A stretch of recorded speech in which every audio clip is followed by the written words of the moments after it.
نشارك معكم واحد المعلومة في هذا الفيديو هذا، اللي هي كالتالي: ما عمرك ما تديها في رأي الناس اللي انت ما بغيتيش تكون بحالهم.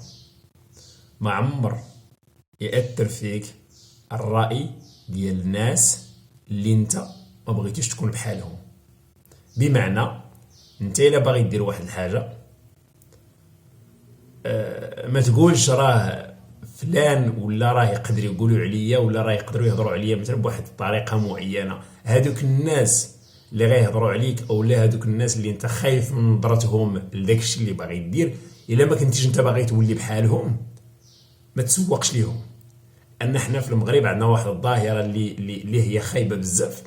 كتلقى بنادم كيعطي اراء ديالو في شي حوايج اللي ما عنده فيهم حتى شي سوق، وكنضمروا الانسان اللي كيدير واحد الانيسياتيف ولا باغي يدير واحد الانيسياتيف ولا واحد الحاجه اللي هي جديده.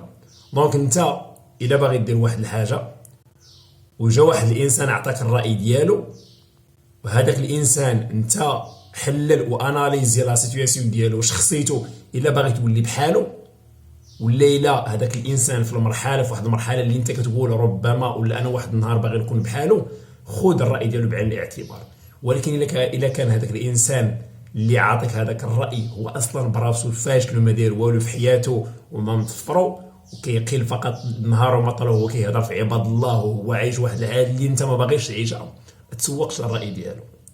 لان كاين تاخذوك الناس اللي ما داروا والو في حياتهم. ما عمرك ما غتلقى واحد الانسان ناجح كينتقد في واحد الانسان اللي هو في مرحله ديال الخدمه ولا في مرحله بناء شيء جديد. علاش؟ لان ذاك الانسان اللي ناجح واللي وصل عرف هذيك الطريق اللي داز منها مكرفصه، وعارف انه اي جهد كيقوم به واحد الانسان باش يوصل لواحد الهدف معين، والا واحد الجهد اللي خصو يتتمن او لا خصنا نعطيوه القيمه ديالو.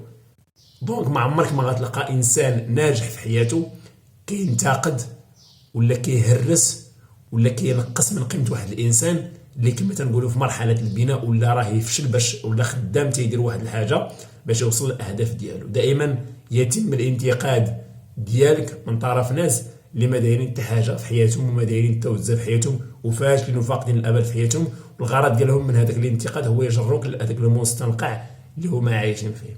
تحياتي.